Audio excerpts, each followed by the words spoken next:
Right mga kamukil, magandang hapon. So pasado alas 5 na mga kamukil, no? Gano tayo kasi may nahabol din tayong trabaho. Pabriki tayo ng trusses kanina.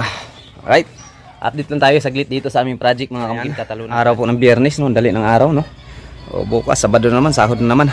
Okay, yung ating update mga kamukil, yung ating pagsisiling kahapon hindi pa natapos sa likuran. Ngayon tapos na siya, papunta dito sa harap. O itong kabilang side mga kamukil ng aming tinatrabahong bahay, tapos na yung pag-install ng ating kesame, no? Gamit natin dito ay span rail mga kamukil. Ayan, paikot siya. O kahapon ito yung kinabitan ko ng gutter. Nahuli ito kasi pa-diagonal siya. So medyo mahirap siya kabitan ng gutter, no? Pagkanto. O paikot niyan doon. Ayan, yung ating pagsisiling dito. Tapos na itong kabilang side.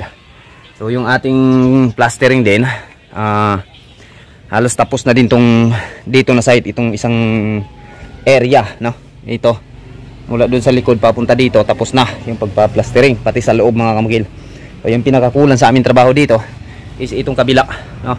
Kung anuhin natin to mga kamukil, equivalent ng dalawang bahay itong mga kamukil yung tinatrabaho namin. Isa dito, isa rin dito, no? Binuo, inisa siya. So napakalaki niya. Ayan. Din kanina yung ating mga mason, yun yung pinapukusan ko sa kanila. Nagbubuhos sila mga kamukil sa ating roof beam. O, paikot na yan lahat, no? Mula dito yung pagbubuhos kanina sa roof beam natin, papunta dito. Yan, ito binuhusan yan nila mga kamukil. Yan. So papunta dito sa likuran sa pinaka firewall hanggang dito, no? So yung ating ceiling, ayan na.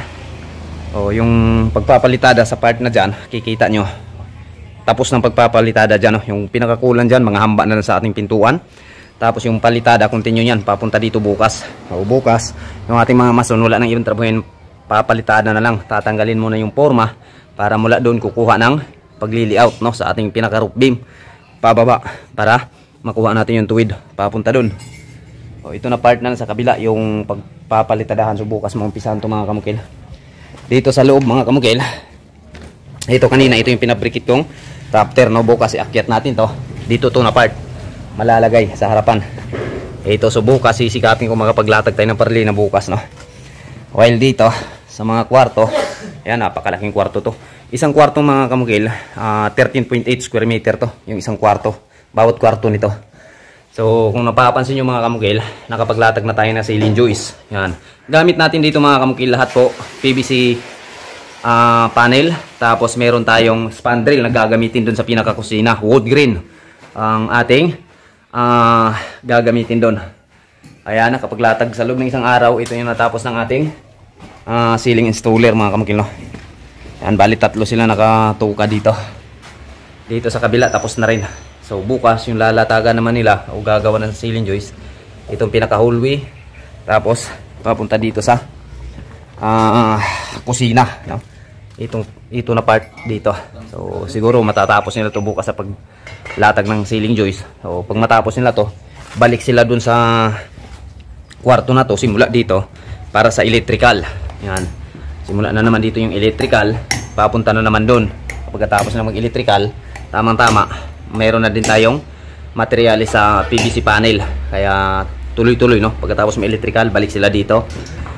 Tap-tapan na to, saraduhan na ng PVC panel. So plain lang muna to mga kamukil, kasi yung design nito, magkakaroon ako ng pag-additional sa design. Kasi yung design kasi mga kamukil, lalo na sa akin, porsintuhan tayo dito. Yung paggagawa ng design, hindi siya malaki yung gastos, pero napakatrabahoso, no? Kapag mga disenyo sa kisame. Kaya hindi po kasali sa akin yung porsintuhan sa paggawa ng design sa ceiling. So yun po yung aking patakaran. Iba po yung presyo ko sa mga disenyo. O depende na po yan sa design. Ang presyo po, magdidepende po yan sa design na gusto ng may-ari. Yun po yung aking patakaran. So halos-halos to mga kamukil, meron design to, no? Na mangyayari, lalo na dyan sa kusina, kasi napakalapad niya. Ayan, ito mula doon, no? Yung ating lalagyan ng ceiling papunta dito. Ayan, pero na-draw ko na rin yung design dito mga kamukil. Lahat ng mga party dito na palalagyan ng design yung ceiling, na iguhit ko na yan, no? Kaya hindi na mahirap para sa akin, kasi hindi pa natrabaho mga kamukil, tapos na sa utak ko, no, yung gagawin. So yan lang mga kamukil, So target ko, estimate ko mga kamukil sa work progress natin, nasa ano na kami, yung kabuuan talaga nasa 55% siguro mga kamukil, no? 55% na kami sa aming trabaho dito, itong kabuuang bahay na to, no? So pagkatapos nito, simula na yung pagta-tiles, pintura, kasi yung pintura dito iba yung detail sa pintura dito, no? So may upload ako sa pintura dito na gustong i-apply ni sir. Baka gusto nyo, so mag-comment lang kayo mga kamukil, o di kayo mag-PM kayo sa akin para masamahan ko din kayo sa opisina na kung saan tayo kukuha ng ganong klaseng pintura. Napakaganda niya ang ganong klaseng pintura. List sa trabaho, hindi na tayo kailangan mag-primer, diretso na siya mga kamukil, no?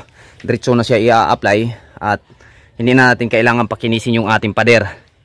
Kahit na rap masyado mga kamukil, pwede natin gamitin doon. So sa lahat ng mga gustong gumamit ng ganong pintura, so hindi ko pa siya nasubukan mga kamukil, pero nakikita ko yung sample kanina, napakaganda niya, no? Talagang quality at matibay yung klaseng ganong pintura. At yung advantage makukuha natin doon, less siya sa gasto kaysa nakaugalian nating pintura, no? Yun yung nakikita ko. Yan lang mga kamukil, no? Pagkatapos nito, umpisa na yung pagta-tiles dito. Tiles na yung trabaho, tsaka paintworks. Dito na naman yung aming trabaho, no? Pagpo-flooring, mula dyan sa labas, flooring tayo.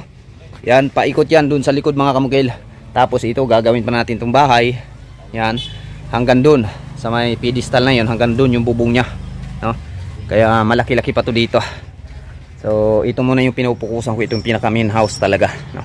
At saka ang pinakahirap kasi sa bahay, sa lahat na yung counter ko, bahay talaga yung pinaka mahirap trabahuin kasi napakadaming design, kailangan pagandahin, no? Maliban sa mga budiga, yung mga malakihang gusali.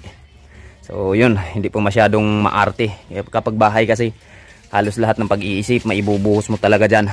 So bilang isang kontraktor, lalo na dito mga kamukil, kadalasan ng mga project ko, halos mga project ko, ako lahat nagdidisenyo sa bubong, no? Tulad nito, may plano naman sana to, pero pinarevise sa akin ng may-ari.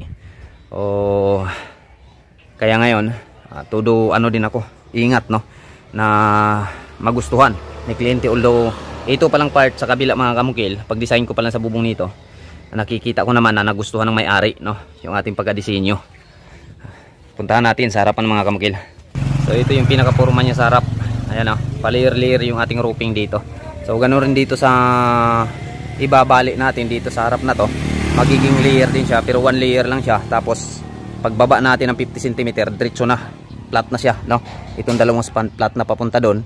Tapos yung doon na roofing, paharap na naman dito, kasi yung tapon ng tubig papunta doon. So yan, pakalaking bahay mga kamukil, no? Malapit na, hindi na kami maiinitan, no? Next week matatapos ko na to sa pagbubong, so malinong na kami magtatrabaho sa baba. Right, thank you mga kamukil, maraming salamat.